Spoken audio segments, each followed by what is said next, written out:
Good morning. This is Dr. Bill Williams on the Influencers Podcast, live stream today from Atlanta, Georgia, as usual. And I'm really pleased to have Brandon Ford today from Boone, North Carolina, the Director of Sales for HYPR. And that is the Passwordless company. So I want to bring Brandon on and let him tell you all about HYPR. And welcome, Brad, to the show. Hey, thanks, Bill. Happy to be here. Thanks for having me. Good. I'm real glad to have somebody from North Carolina on today, a fellow Southerner, somebody that knows the ski slopes in North Carolina like I do. Yeah, very well. At least know what they look like from my back. Here you go. You live right on the slopes, I'm sure. So tell us all about HYPR. What do you do there as a sales director? And most importantly, what is a passwordless company all about? That is a really good question. So HYPR, what we're doing is we're fixing the way the world logs in. It's a bold statement, right? And essentially what that means is that we are getting rid of passwords for businesses. One of the main, I've been in cybersecurity for a while now, and one of the easiest paths for a hacker to take to compromise an organization is compromise credentials like passwords, right? So they're super, a large security liability already. But also, I don't have to tell you this. No one likes using passwords. How many passwords do you have that you forget? So it's also a big user experience benefit as well, which typically you don't really get that with security. Normally, more security means worse user experience. So HYPR, when we say we're fixing the way the world logs in, it's because we're breaking that trade-off between strong security and a great user experience. And when we talk about getting rid of passwords, instead of using a password, what we allow users to do is just use their phone's biometrics. So their Face ID, if they have an Apple phone, Touch ID for Android, etc. Any sort of biometric login, we allow you to use that any place that you would use a password normally. So it's a great business. I've been here for almost a year and a half now. I've loved every minute of it. As for director of sales, I'm responsible for our mid-market segment. So that's typically accounts that are between 500 and 5,000 employees here. So responsible for obviously talking to them about passwordless and whether or not that is on their roadmap for the future. And then if it is, working them through the process and onboarding them as customers. It's a great business. I'm really fortunate to say that I've, been here for, like I said, a year and a half now. So Passwordless, that's really Biometrics Incorporated, it's what we really are looking forward to. I enjoyed the first finger print on one of my first times I got it on a computer where I could just touch it and go. And now I use the facial recognition to log in. So I'm so happy that other people are bringing this to the forefront and getting rid of the password situation. It's a terrible situation you have to live through. Speaking of living through, did you have some failures that you learned from in this area of cybersecurity, and what did you do to recover? Sure. I would say I would give two failures, one more on the personal side of things and one more on the professional. I'll start with the professional and say, within cybersecurity, it's such a broad market that you really have to be very focused on your, ideal customer profile. There are a lot of people who it may be relevant to, your product or your offering may be relevant to, but they're not the person. The most important failure I had was early on in my career was focusing too much time on everybody. I got so excited about what I was, selling. I was spraying and praying with no real direction or strategy. So I would say, learning, it was a great experience for me. I learned more the importance of focusing on the right people from that end. Then I would say more on the personal side of things. Early in my career, obviously every career is super stressful. Sales is no different. It's a very stressful job. And I think early on, I didn't have the right habits and the right outlets to channel that stress, right? Which caused just a ton of, issues, both, in my own life and my professional life as well. Obviously nothing too bad, but still it was very difficult. So I would say a big failure was not really knowing how to manage that stress in a productive way. Now, you mentioned that was personal. What happened that was really corporate or another business, even if it wasn't your business, to cause them to fail? And then we'll get into some basic reasons, and I think you'd call it why people fail in general. So again, I think the corporate, it really is a lot of times with cybersecurity companies. The reason that they fail is bad leadership. Most of the time, the product, if it's gotten off the ground enough to where it's getting investment, to where you have outside people saying yes, there's value to your product. Really, the next big thing you need is really strong leadership across the board. So I would say that's probably the biggest reason for organizational failure, especially with startups in the tech space. And then the top 3 reasons people fail in general, I would say one would be not being confident in yourself. I think you always need to be you need to understand, you need to be honest with yourself. So I would say recognize, like, people, it's very important to understand where your strengths and weaknesses are. So being honest with yourself and understanding where you stand. And then I would say setting realistic goals. But beyond that, like, I'm not like, I have goals, but I'm more of a day-to-day thing. How can I get better 1% every day, right? Versus just throwing this big nebulous thing out there. So like, that's the reason people fail with diets, is because they become so obsessed and strict and they never give themselves any breaks, right? They don't look at getting incrementally better every day over time. So I'd say keeping that big picture in mind, making sure that you really understand yourself, and then not being afraid to fail. Like, actually take chances, take risks. I think a lot of times people fail because they are too afraid of failing, right? So so those would be my top 3 things. I like it. I always tell people, you got to know yourself before you can start off on a journey. You got to have a plan of where you're going, and of course, overcoming the fear factor. The fear factor is a place where most people don't go. They don't challenge their fears. And matter of fact, one of my sons is a speaker and a coach, and he has a real focus on overcoming the fear factor. So that's interesting that you brought that up, because that's his main purpose in counseling and focus on coaching people, is to help them overcome the internal fears that block them from their successes. So yeah, thanks for bringing that one up. That was good. Yeah, one of my favorite quotes, and I think it was the CEO of IBM. I can't remember her name at the time, who it was at the time, but it's the whole growth and comfort cannot coexist, right? If you're going to grow, you're going to be uncomfortable. Period. So you can't be afraid to challenge yourself and get outside of your comfort zone. To your point. I can't believe anything would be more clear than that. If people understood that, they could go far. About your motivation to keep going and do what you do, what motivates you internally? Yeah, I would say first is just providing the best life as I can for my loved ones, my family, particularly my wife. So I would say that's the big thing. Is we have a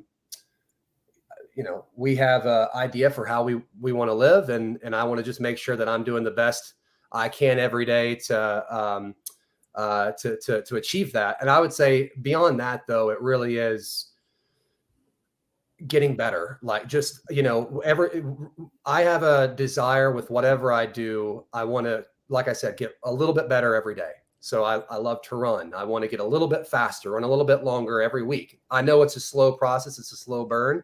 It's the same way I look at my career, right? I just want to get a little bit better at whatever it is I'm doing, every day. And those wins, those small wins stack up over time. So I would say, it's not like I have this like, oh, I want this car or this house or this, anything like that. It really is more just, can I lay my head on my pillow at the end of the night and say, hey, I gave it all I could that day. And I got better. And if I can say that, then, I'm ready to do it again tomorrow. Yeah. If you get 1% better every day, then you've grown 300% in a year. That's not too shabby. That's right. That's right. It's easy to grow 1%. There's a good book about that called Atomic Habits. I'm sure a lot of your audience, and maybe you've read that, but that's kind of the whole theme of that book is just get 1% better. And it's like compound interest. You'd be amazed at what it does over time. Absolutely. Hey, what's your company at HYPR's motto? Fixing the way the world logs in. So Fixing the way the world logs in. That's right. That's right. So I fell into our corporate slogan earlier when I told you what we were doing. But it's a very apt slogan for sure. Nobody likes a password. I tell you this, I've been in tech sales and cybersecurity now for the better half of a decade. And I've never so simply told my, grandparents exactly what we're doing and then be like, yes, that sounds awesome. Sign me up. You know what I mean? So I don't think anybody would say that passwords are their favorite way to log in. Would a single sign-on for every product you own be the number one goal? So it's a great question. We actually don't do single sign-on. We just replace the authentication piece of the single sign-on. So we would integrate with whatever single sign-on that you're currently using. And then essentially wherever you're entering a password within that process, we're going to just allow you to basically use your Face ID within your single sign-on. I like it. Yeah. So tell us success secrets that others can model from you and HYPR. From me, and I would say the first for both HYPR and myself, one that we share is, like I said earlier, don't be afraid to fail. Take chances. Fail fast, though. I would say HYPR also does a really good job of understanding what's working and what's not, and making the decision, like tough, challenging decisions to address those areas that are working and are not. So I would say not being afraid to take chances is certainly the number one thing that we both share. For me, I would say some other success secrets that I've got. Have a routine, especially in the morning. We were talking about it before we came on. Like, the morning is your best time of the day. Don't, sleep until, roll out of bed at 8:30, hop on, throw a quick shower on and hop onto your 9 o'clock meeting. Like, get out, get some wins under your belt early. So and find what it is. It's different for everyone. You were talking about earlier, you like to write in the morning. That's a great thing to do in the morning. It gets you up, gets your mind working, gets that creativity flowing. I'm a big fan of exercising in the morning. Get the blood flowing, right? Have that win. Be able to say, hey, I've already put in an hour at the gym or an hour on the road running or whatever it is you do to really get your mind right and ready for the day. So having a routine, especially, in the morning, is super, super important, I think, for long-term success. And then I need to give a third one. So don't be afraid to take risk, have a good routine, and then keep everything keep the big picture in mind. Keep everything in perspective, right? There are going to be times where you're stressing and anxious over this one problem, but just take a step back and realize, look, it's going to just keep working. It's going to work itself out. Don't allow small rocks to become big boulders. Your thing you like to do in the morning, which is exercise, I don't like. And so how did I overcome that? Well, I got an accountability partner that's like you. He likes to exercise in the morning. And so he forces me out of bed. He calls me up and says, let's meet at the park. It's time. Mm-hmm. So we start walking sun up, and we walk for an hour. Whenever our accountability partner does his job. If he's not calling, I'm not going. That's kind of the way it is. So I'll do what I commit to do if somebody is going to do it with me. So, yeah, I get my exercise in, I get my writing in. So I'm about 50-50 in the week. I love the accountability partner call out. I'm the same way, even with my exercise, even though I know I'm going to do it. Me and my friends will set a lofty goal. Hey, we're doing this race at the end of this year. And it forces me on the days where I really don't want to do anything. I'll check in with them. They're doing it. I know, like, hey, if I don't do it now, I'm only going to be setting myself behind. In 6 months, I've got to run X amount of miles. Like, I can't skip this now, So I love the idea of having someone to help kind of, keep hold yourself accountable. And it's important for them to have you as well, right? It's a two-way street there. Yeah, and we can actually meet what you call the third success secret. We can talk about the big picture as we walk. Yeah, and right. we can strategize, and so it's a business meeting on the hoof. Mm-hmm. And we video snippets every now and then that motivate our followers, and we both have international followers and so we'll get 1,000 views if we just put out a little short video. And it's a time to motivate and stimulate and to be an influencer. Now let's jump into the question of why should somebody buy from you, from HYPR? Beyond the benefits I told you earlier of Passwordless, which is much better security, much better user experience, why someone should really buy from HYPR specifically, we're the only passwordless company that can say we've done this, right? We have actually deployed in some of the most complex environments in the world. I won't go into our entire customer base, but let's say 3 of the 4 largest banks in the world are actively using HYPR every day, right? No one else in our industry can say that. They may claim to have customers, but most of those customers are very, very small and kind of helping them trying to get off and running. HYPR is the passwordless company because we were the first. We're the first to market as far as a true passwordless offering, true phishing resistant MFA. And as such, we've had the longest time to innovate, to perfect our product, to perfect our craft. And as such, we have the strongest customer base with the most users actually deploying passwordless. Because here's the fact, passwords have been around for a very long time. I think since 1962, right? So it's not like it's a small thing to get rid of a password. Everyone, most people, I'd say 99% of Americans use a password at least once a day, right? So we're doing something that changes the way people think and operate. So it's really important that if you're going to, get into business with someone, you're getting into business with someone that you can trust and that you can trust has done this before. That's HYPR. Yeah, we've gone through the generations. We did the CAPTCHA, we did the 6-digit OTP. Mm-hmm. I mean, it evolves, but I still find that the biometrics is easier, superior, and you don't have to remember anything. You just have to remember that you are who you are, and the camera does that for you, right? That's right. Yeah, 100%. All right, who's your ideal client? Ideal client is anyone who has a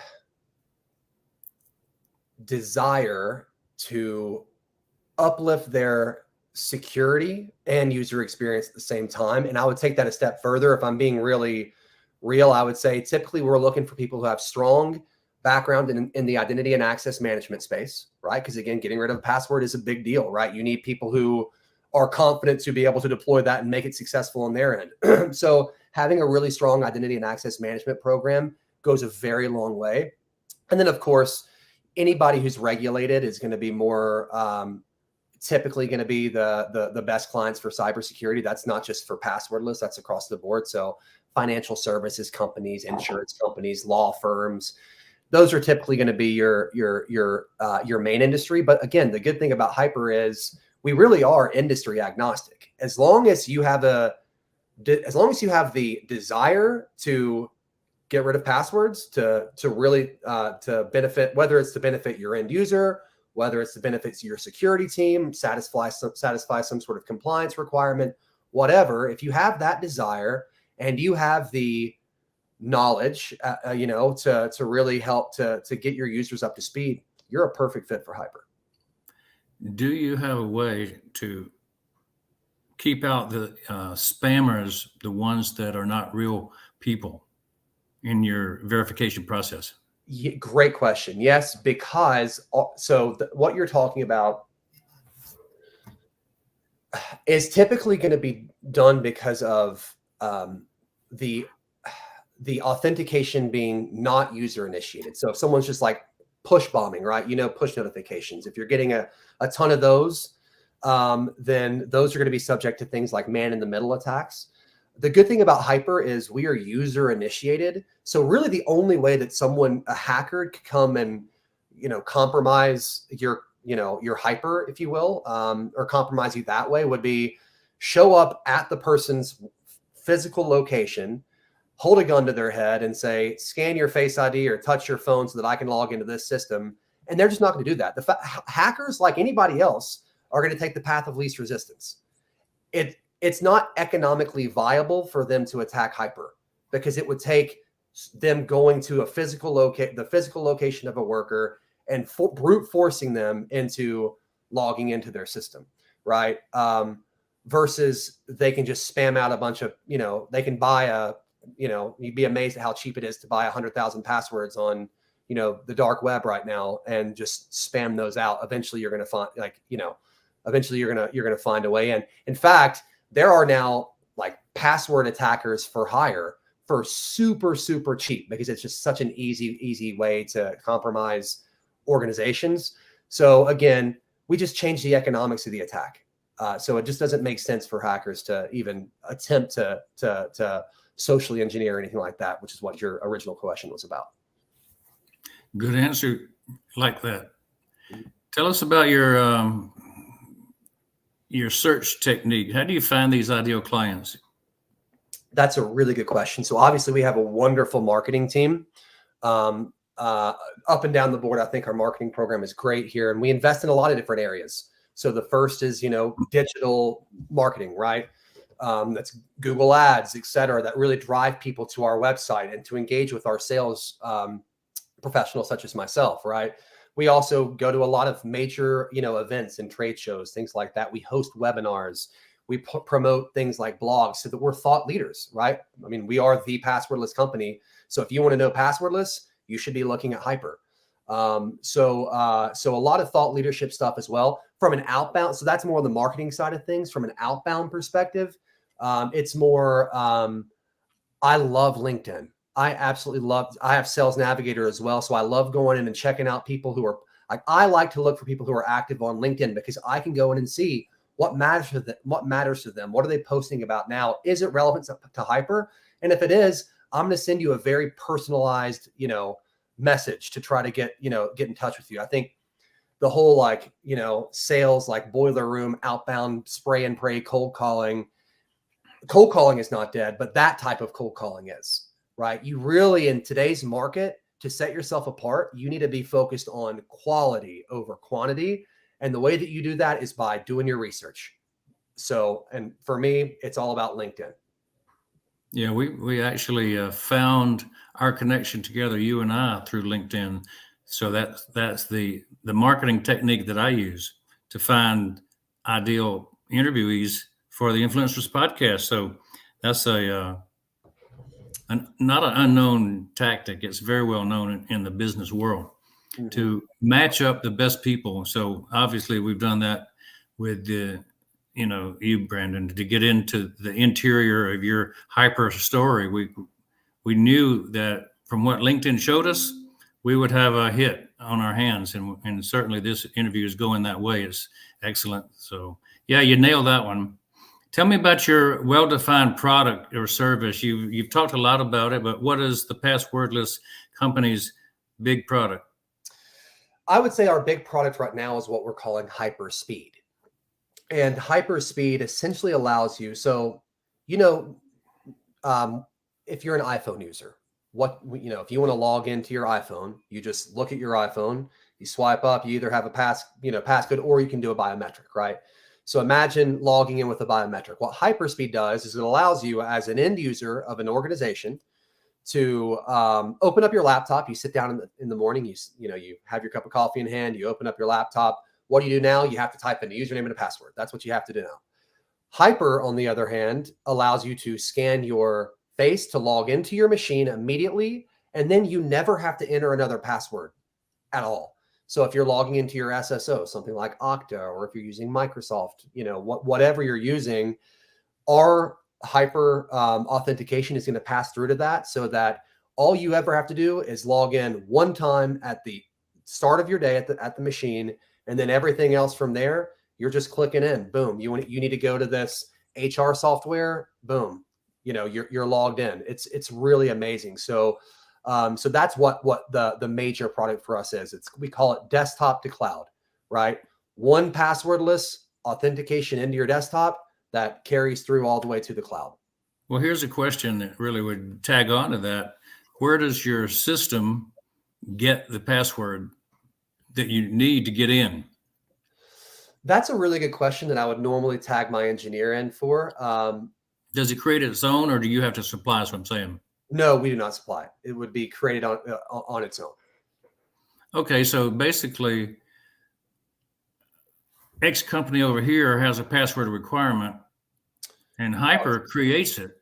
HYPR does not create it. So if you have a password requirement for there is actually a way that you can, when you're talking about like compliance or regulatory, requirements around passwords, you can actually enable what's called smart card login. So essentially what HYPR registers as is like a smart key, right? So so you can actually completely turn off password policies because there is no, once you've deployed HYPR, and again, I can't speak much more technically than this. Once you've deployed HYPR, you don't have a password. So you enable smart card login, and that will satisfy any sort of password requirement that you actually have.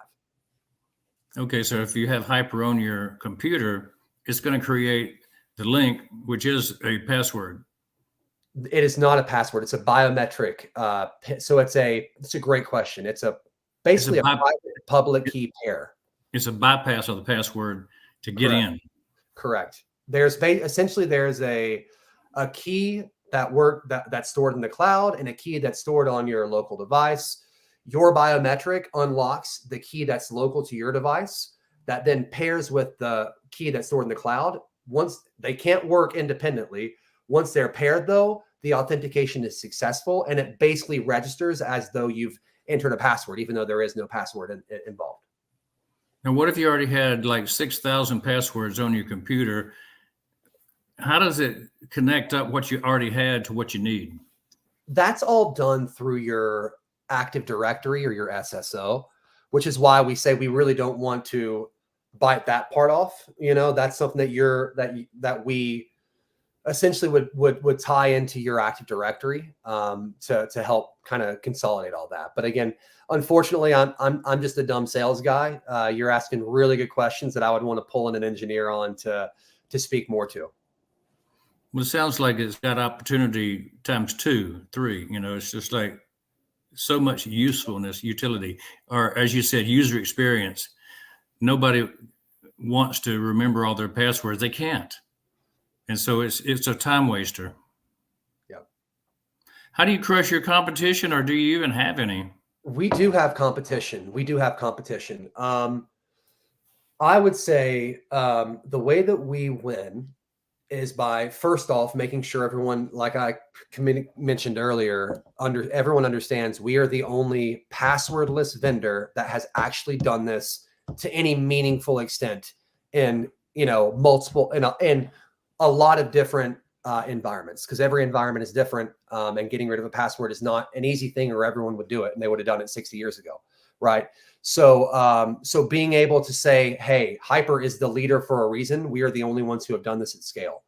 That's one of the big things. But aside from that, we also don't have the limitations that a lot of the other passwordless vendors have. A lot of others will lock you to one device, or they will only work within a certain segment of your environment. So say you have 3 big areas that you need to satisfy authentication requirements to, they're only going to check off 1 or 2 of those boxes for you. So the breadth of HYPR, the whole, like the fact that HYPR holistically replaces passwords throughout your entire environment, and the fact that we've actually done this really sets us apart. And then it's always just, at the end of the day, with any tech company, you're going to do what's called a proof of value or a trial period.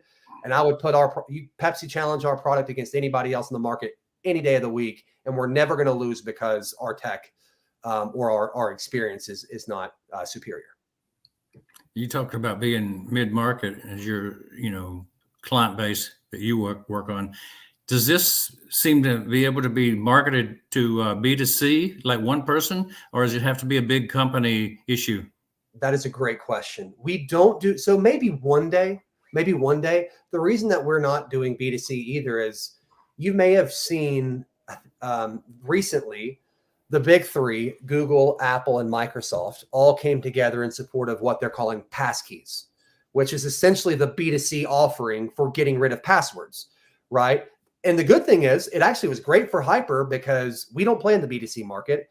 So it's getting people really acclimated to logging in without passwords. And they're using the standards that we've been pioneering for the last decade, which is called FIDO Open Standards, which stands for Fast Identity Online, right? Our CEO has been on the board of FIDO for almost a decade. We've been promoting FIDO as the gold standard for this type of authentication experience for a very, very long time. So to have the validation from the big three come in and say, yep, that's right. That's how you, if it's going to get done, this is how it has to get done.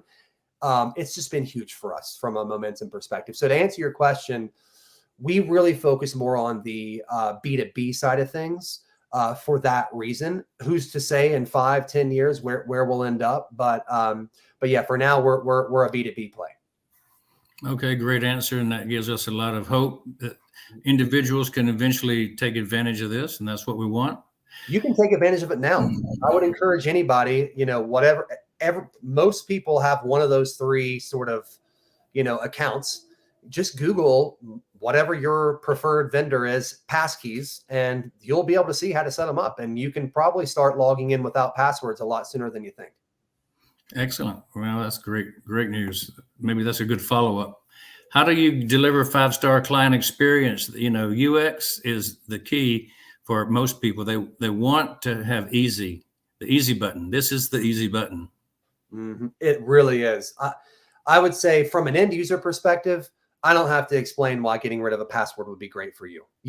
Right? I was looking through my phone the other day. I have so many different variations of the passwords because they have to be reset. It's just a pain in the butt. So that's the thing from an end user perspective. It's all about, you don't have to use a password anymore. From a actual administrator, like the people that we're working with on the IT side of things, the way that we deliver a 5-star client experience, first off, is that we have a whole team that specializes in deploying HYPR. We bring them in early, right? So, hey, we've showed you how it's going to work. Here's how we're going to roll it out. You have 2,000 users. Here are the batches that we're going to roll out and when and why. And here are the use cases that we're going to solve. And we come with a very, very strong plan so that before anybody ever decides to even sign a contract with HYPR, they know this is how it's going to be rolled out.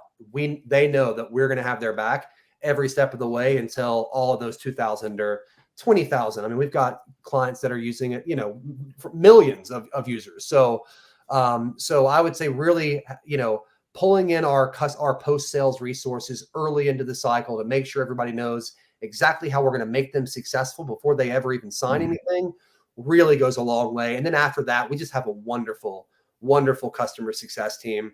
I don't know how they do what they do. I mean, they are so busy. That's a good thing. It's a good thing that they're super busy. We're bringing on a lot of really great customers, but it does, they never cease to have time for all of our clients. So I got to give them a shout out as well. Yeah, tell me about the financial model that makes it successful for HYPR to do these things. Do you base it on a per login experience, or is it more of a monthly subscription for a company? What's the model you use? Yeah, it's a great question. It is per user. So if I'm a bank and I have 2,000 employees and I want those 2,000 employees to have HYPR, I'm going to pay for 2,000 licenses, and we can. It's an annual contract per user. So that's how that all works. Okay. So you can use it all the time. It doesn't cost you more. You just use your annual fee per license. Correct. One flat rate. If you wanted to use it, you would pay an X amount of dollars for that year, and you can log in as much or as little as you want. Is it scaled to the size of the company? Yes, we do have some pretty good breaks as far as, obviously if you're buying 20,000 licenses, you're probably not going to pay as much per license as if you're buying 200 licenses. But yeah, it does scale. Gotcha. How do you convert these happy clients to brand ambassadors to really go out and speak for you? The product does that. Here's what people want to, when you talk about like what motivates someone to put their name out on a product and say, hey, I'm going to go out on a limb and I'm going to publicly say, I love this product. The only way that you do that is if you believe in it. You're not going to go out there and promote something you don't believe in, unless when I promise you, we're not paying people to do this. We don't, we're in the business of making money, not giving it away. So our product does it. Once you as a user have experienced it, once you as a IT manager have experienced the sheer amount, what we don't realize, like the amount of like password resets and account lockouts that these big organizations are having to deal with on a daily basis. It is a huge, significant amount of time and money. So when people see all that overnight, once you get HYPR in change for the better, they want to talk about it. It's innovative, right? They want to be able to say, hey, I was on the forefront of the passwordless movement. Look what I did, right? I don't want to be seen as like, oh, I'm just, nobody wants to be the one that was saying, oh no, email is going to be terrible. Fax is the best, right? Like, so it's a very similar line of thinking. I agree with that totally. Anybody who doubts it should just, pack it up and go home. This is the truth we're talking about today. Talking about paid digital media, you mentioned LinkedIn a lot. Maybe there's Facebook and Google. Did that play a role in HYPR's growth? 100%. 100%. I can tell you this, our best leads come in through our digital channels, because typically those are people with active initiatives, right? If you're out researching something, if you're looking for passwordless MFA, you probably have a reason that you're looking for that, right? Versus me just cold calling someone you may be like, oh, that's awesome. Like, yeah, I want to hear about it. But that doesn't mean you have a project or an initiative, right? So when you're investing in, paid digital, you're getting people who are actively hunting for answers. They're actively looking for solutions. So our best leads, the ones that actually convert at both the highest rate and the fastest rate, are coming from our digital channels like, Google, LinkedIn, like the works. I can see that. And the more targeted the market, the more specific the looking that they're doing, the better you're going to do, because they're already screened out. Mm-hmm. Let's base that experience of success on another question. What's the percentage of revenue did you recommend somebody actually spending on paid digital media, if you had to guess? Oh man, I am on the sales side of things, so I definitely couldn't speak to that too much. Of the marketing budget, right? So just like of the marketing budget that you have set aside for, I don't know. I should have talked to my CMO before I hopped on here.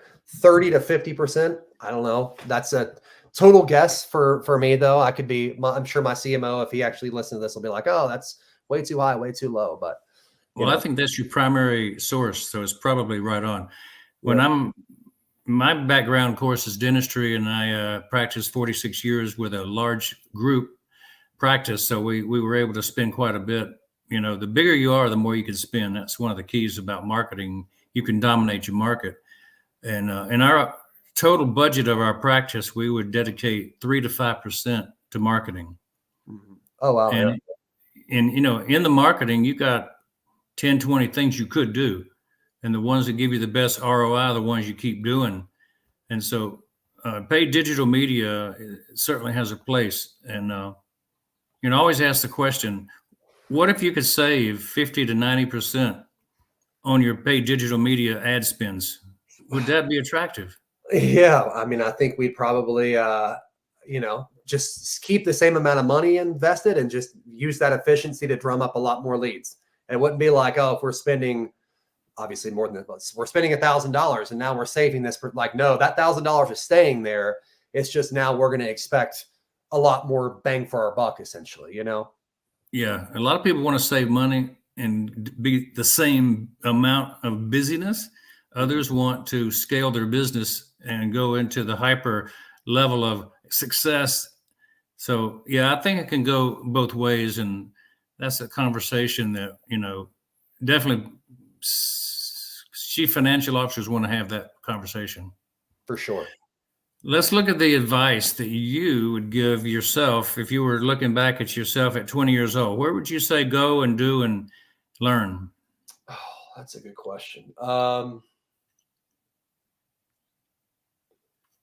would tell myself as a 20-year-old, because I don't think I'd come to this realization yet. If you're going to do something, do it right. I was in that, as a 20-year-old, I think I was just like trying to manage so much and do everything just like so. And I don't want to be the guy, like, you should never let perfect be the enemy of great.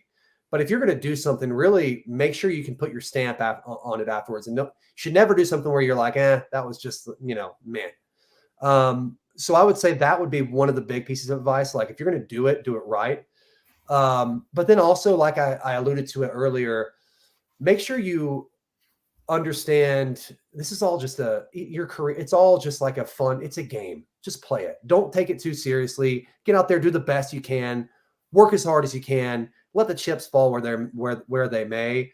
Because if you try to control things that are outside of your control, you're going to end up, heading for a bad place mentally. So just, keep the bigger picture in mind and keep it simple.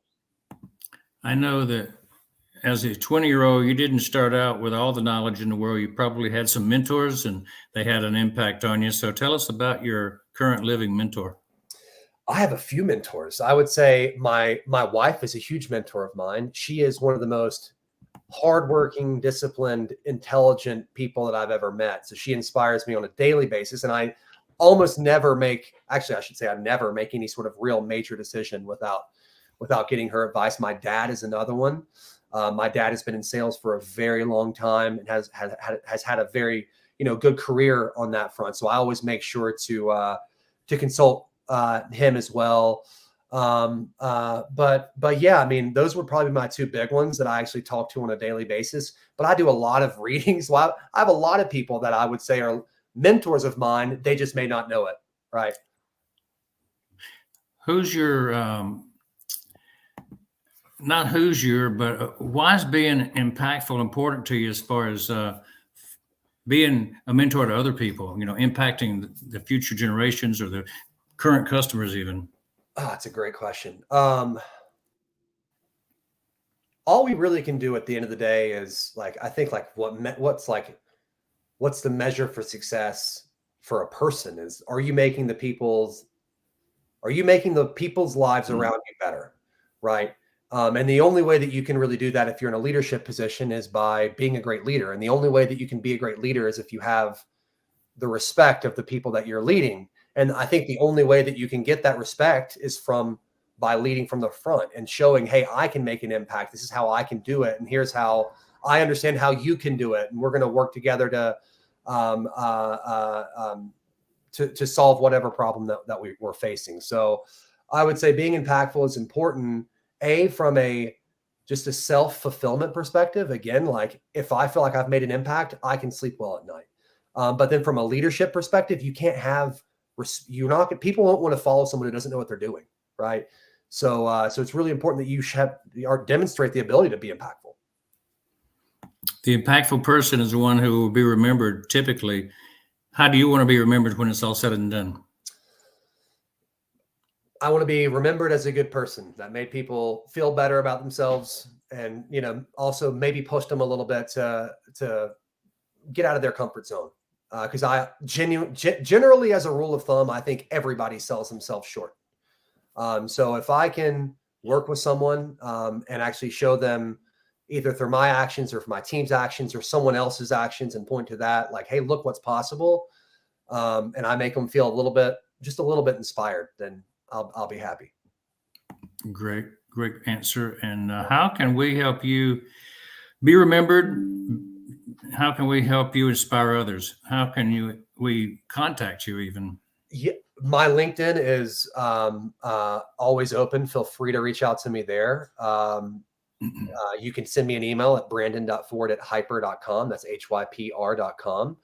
And I would say, how can we, help me help you. If anybody of your listeners has ever thought, I don't like the way that I have to log in right now for my job, get in touch with someone there and say, hey, I heard this guy talking. He may be crazy, but send them my way. I would love to have conversations with anybody who's looking to fix the way that they log in.